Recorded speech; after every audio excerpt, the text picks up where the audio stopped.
प्यारे बच्चों, आज हमारा जो चैप्टर है उसका नाम है एप्लीकेशन ऑफ ट्रिग्नोमेट्री।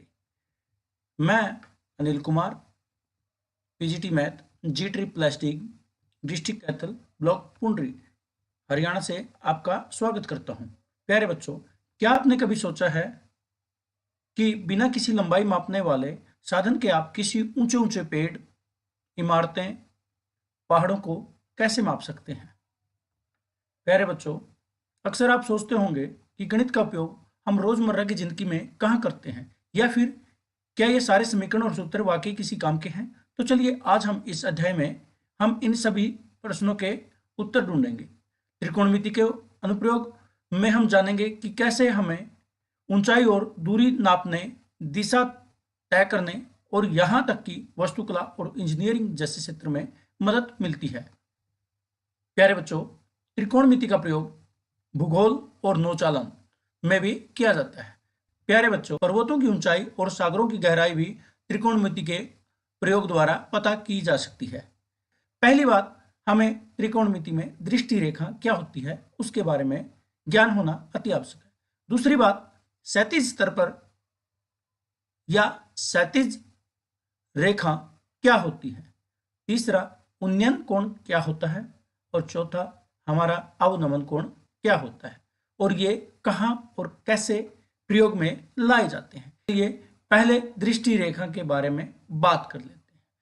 वह सीधी रेखा जो आपकी आंखों से उस चीज तक जाती है जिसे आप देख रहे हो, वो क्या कहलाती है? दृष्टि रेखा कहलाती है। प्यारे बच्चों, अब क्षैतिज स्तर या क्षैतिज रेखा क्या होती है? प्यारे बच्चों, वह समतल रेखा जो दृष्टि के साथ सीधी होती है उसे हम क्षैतिज स्तर या क्षैतिज रेखा कहते हैं। चलो प्यारे बच्चों, अब जो लाइन ड्रा हो रही है उसे बताना है आपने, ये कौन सी रेखा है। क्या ये क्षैतिज स्तर है या दृष्टि रेखा है? प्यारे बच्चों सोचो।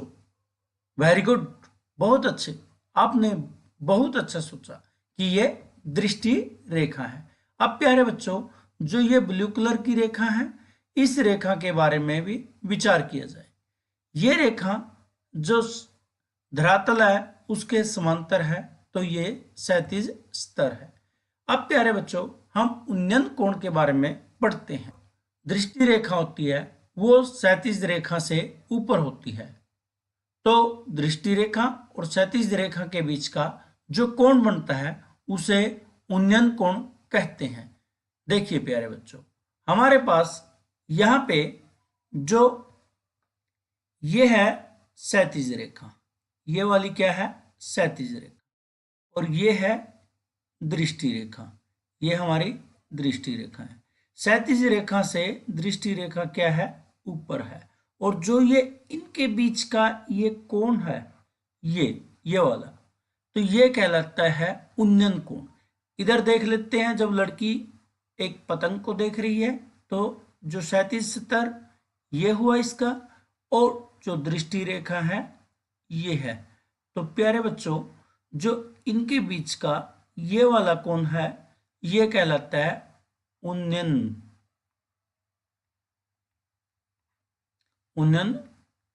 कोण, यह कहलाता है उन्नयन कोण।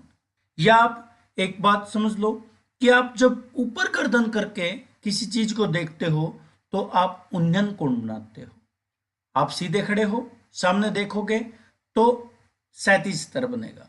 जब गर्दन को ऊपर उठाओगे तो वो उन्नयन कोण बनाने के लिए दृष्टि रेखा ऊपर जाएगी। अवनमन कोण, प्यारे बच्चों, अवनमन कोण क्या होता है? देखिए, जब हम कहीं ऊंचे स्थान पर हों और हम किसी वस्तु को देख रहे हैं जो नीचे है, तब हम अपनी गर्दन को नीचे करेंगे। ऐसे नीचे गर्दन करेंगे तो हमारा जो क्षैतिज स्तर है उससे हमारी जो दृष्टि रेखा है वो नीचे की तरफ आती है। यानी कि इसमें क्या हो रहा है हमारा कि गर्दन नीचे आ रही है। तो नीचे गर्दन आती है तो प्यारे बच्चों, तब हमारा ये है हमारा क्षैतिज स्तर, और ये है हमारा दृष्टि रेखा, ये हमारी दृष्टि रेखा। यानी कि यहां मान लीजिए हम हैं, हमने सामने देखा तो 37 स्तर। अब नीचे हमें बिल्डिंग से देख रहे हैं तो गाड़ी नजर आ रही है, तो ये जो कोण बनता है ये वाला, ये हमारा कोण क्या कहलाता है? ये कहलाता है अवनमन कोण। अवनमन कोण। अब अवनमन कोण को उन्नयन कोण में बदलते किस प्रकार से हैं? देखिए प्यारे बच्चों, ये हमारा 37 स्तर और ये है हमारी दृष्टि रेखा। अगर मैं 37 स्तर के समांतर एक ऐसी रेखा खींच देता हूं जो हमारे पास येलो कलर की ये रेखा है, पीली रेखा है, ये और ये समांतर रेखा है, तब क्या होता है? हमारे पास जो ये कोण और ये वाला कोण है, हमने 9th कक्षा में पढ़ा है, कांतर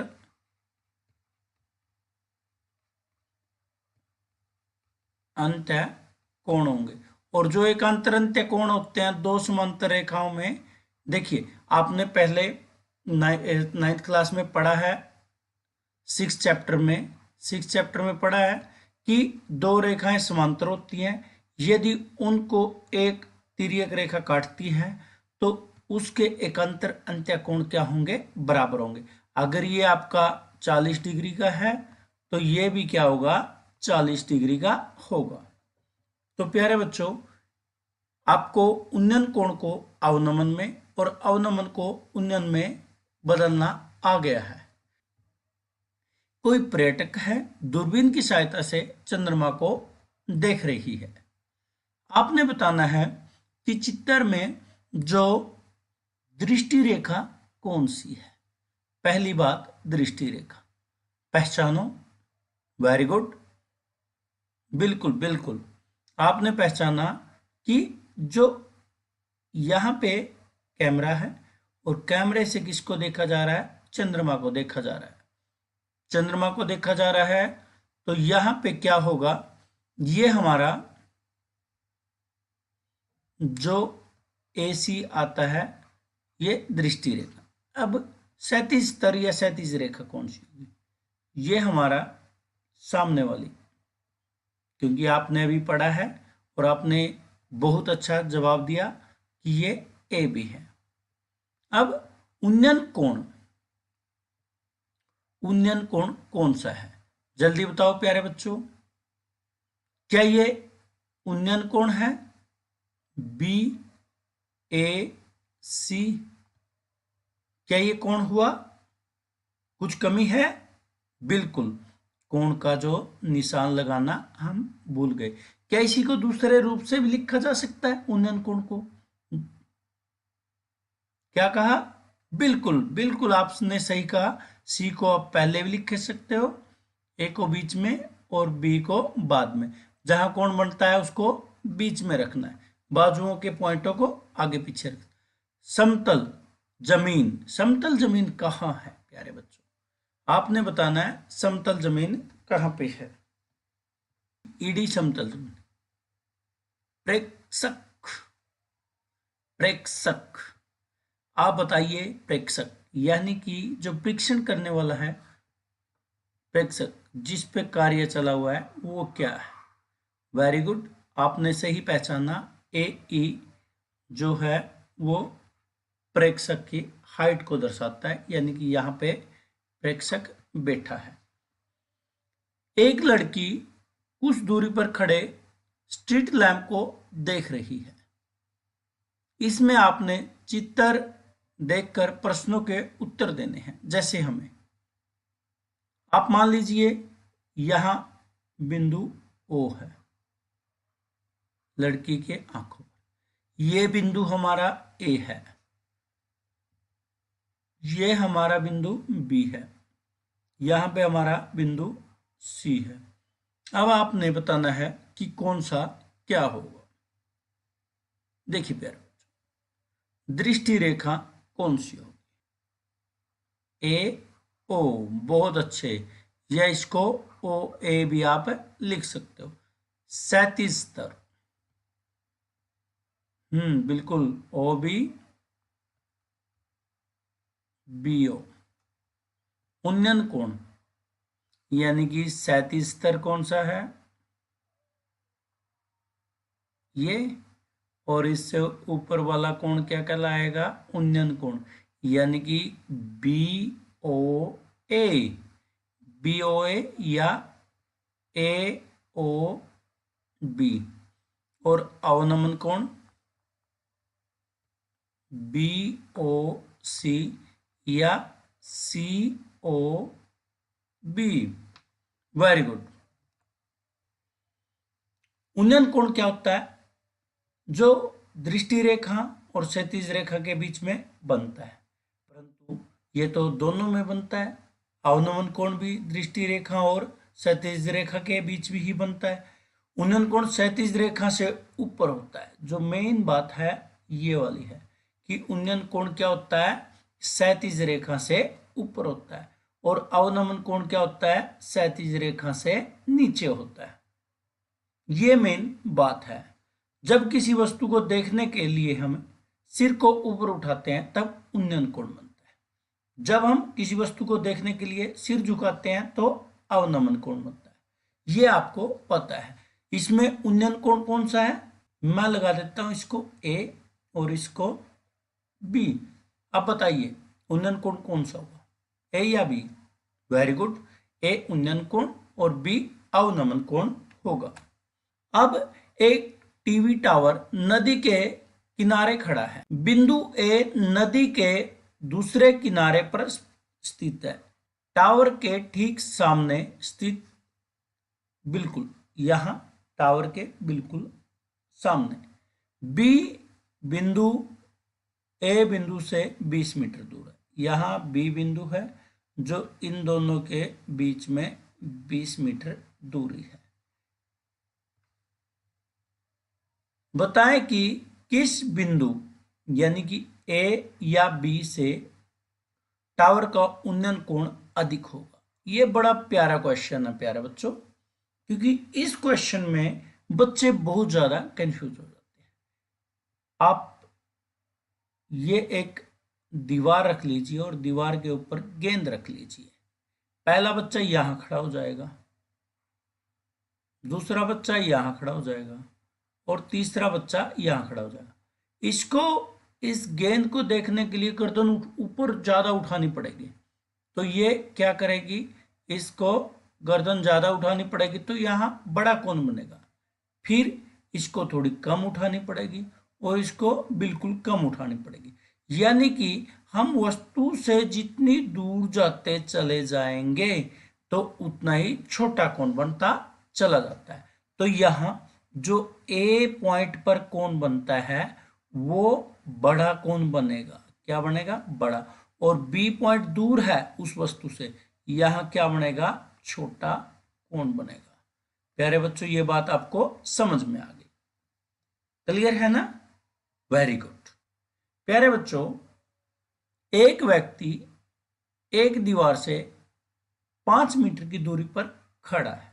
ये कोई व्यक्ति है, जो ये दीवार है, यहां से यहां तक की जो दूरी है वो 5 मीटर है। 5 मीटर दूरी पर खड़ा है। दीवार के साथ 60 डिग्री का कोण बनाते हुए एक सीढ़ी रखी गई है। ये सीढ़ी हमें दीवार के साथ लगा रखी है, जिसके बीच में ये कोण कितना, 60 का बन रहा है। सीढ़ी की लंबाई हमें ज्ञात करनी है। प्यारे बच्चों, इस प्रश्न में हमें जो उत्तर निकालने के लिए किन किन चीजों की जरूरत है, हमें जानकारी दी गई है। क्या जानकारी दी गई है कि जो यहां से यहां तक की दूरी है वो 5 मीटर है। हमें ज्ञात क्या करनी है, यहां से यहां तक की दूरी, यानी कि ये सीढ़ी की दूरी हमें ज्ञात करनी है। जो हम कार्य करते थे प्यारे बच्चों, लाल बटे कक्का का यूज करके हम त्रिकोणमितीय अनुपातों को निकालते थे, जो हमारे पास चैप्टर नंबर 8 में भी है, 8.1 में। उसमें क्या होता है, जो L किसको दर्शाता है, ये हमारे पास अगर कोई समकोण त्रिभुज है, ये समकोण है और एक कोण यहाँ पे थीटा है, तो जो कोण न्यून कोण होता है उसके सामने की जो भुजा होती है उसे लंब कहते हैं, और जिस पर 90 का और वो कोण बना हो उसे आधार कहते हैं, और 90 डिग्री के सामने वाली भुजा को कर्ण कहते हैं।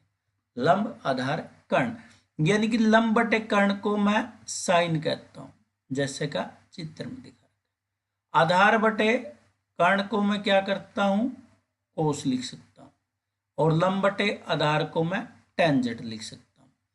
अगर हमारे पास 3 ट्रिग्नोमेट्री ये आ जाते हैं, दूसरे आते हैं इनको पलट के, यानी कि कर्ण बटे लंब, कर्ण बटे लंब को मैं कोसिकेंट बोलता हूं, कर्ण बटे आधार को मैं सीकेंट बोलता हूं, सीकेंट को शॉर्ट फॉर्म सेक कह सकते हैं और कोसिकेंट को कोसिक बोल देते हैं, और आधार बटे जो हमारे पास लंब होता है उसे कोटेंजेंट यानी कि कोट का शॉर्ट फॉर्म लिख सकते हैं।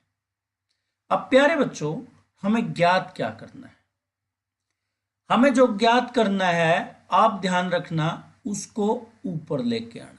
हमें सीडी की लंबाई ज्ञात करनी है। सीडी की लंबाई क्या है, AC, सीडी की लंबाई AC है, उसे ज्ञात करना है। और AB हमें दिया हुआ है, AB नीचे लिखा, AC, अगर इसको मैं पूरी को त्रिभुज मान लेता हूं, यहां कोण मान लेता हूं 60 डिग्री का दिया हुआ है, जो ये 90 का है, यानी कि ये तो हमारे पास कर्ण का काम करेगा, और ये भुजा हमारे पास लंब का काम करेगी, और ये भुजा हमारे पास आधार का काम करेगी। तो ये क्या है, ये हमारे पास कर्ण है, और ये भुजा हमारे पास आधार है। तो प्यारे बच्चों, हमें दिया क्या है, आधार हमें दे रखा है, हमें क्या ज्ञात करना है, कर्ण ज्ञात करना है। तो कर्ण ऊपर लिया, आधार नीचे लिया, तो यह कर्ण बटे आधार यानी कि सीकेंट आ जाता है, जैसे कि मैंने लिख रखा है। ये क्या होगा, सीकेंट थीटा हो जाएगा। अब सीकेंट थीटा की वैल्यू कितनी दे रखी है, थीटा की वैल्यू यहाँ, थीटा की वैल्यू 60 दे रखी, तो ये क्या हो जाएगा, सीकेंट 60 हो जाएगा, और AC डिवाइड बाई AB। चलिए अब इसको कर लेते हैं। सेक यानी कि सीकेंट 60, सीकेंट 60 आपको पता होना चाहिए। सीकेंट 60 वैसे तो आपको टेबल याद होनी चाहिए, अगर फिर भी याद नहीं आए तो आप सीकेंट 60 को ये सोच लो कि हमारे पास जो कोस 60 की वैल्यू हमें निकालनी है। कोस 60 पे हमारे पास होती है 1/2 वैल्यू, क्या होती है 1/2। फिर इसको पलट देंगे तो क्या आ जाएगी, सीकेंट 60 की वैल्यू आ जाएगी 2, तो ये तो आ जाएगा 2। AC हमें ज्ञात करना है, और AB की वैल्यू दे रखी है 5।